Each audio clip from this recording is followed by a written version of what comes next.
नांदेड जिल्ह्यातील धर्माबाद नगरपालिकेच्या होऊ घातलेल्या सार्वत्रिक निवडणुकीसाठी राजकीय पक्षांकडून हालचालींना वेग आलाय। नगराध्यक्षपद सर्वसाधारण महिला प्रवर्गासाठी राखीव झाल्यामुळे भारतीय जनता पार्टीकडून इच्छुक उमेदवार म्हणून स्वाती रोहन पोतगंटीवार यांनी आपला उमेदवारी अर्ज दाखल केलाय। सौ स्वाती रोहन पोतगंटीवार यांनी आज भाजपचे नेते माननीय आमदार राजेशजी पवार साहेब यांच्या संपर्क कार्यालयात आपला इच्छुक उमेदवारीचा फॉर्म कार्यालय प्रमुखाकडे दाखल केला।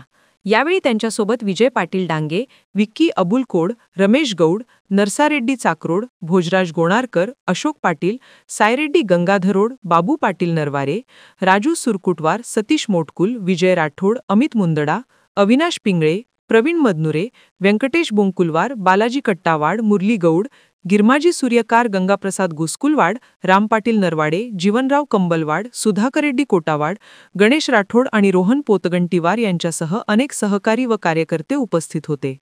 धर्माबाद नगराध्यक्ष पदाच्या निवडणुकीत भाजपच्या सौ स्वाती रोहन पोतगंटीवार यांची उमेदवारी निश्चित झाल्यास ही लढत लक्षवेधी ठरणार आहे। नमस्कार, माझं नाव स्वाती रोहन पोतगंटीवार आहे आणि धर्माबाद नगर परिषद येथे नगराध्यक्ष पदासाठी माझी इच्छुक म्हणून मी उमेदवार फॉर्म भरलेला आहे।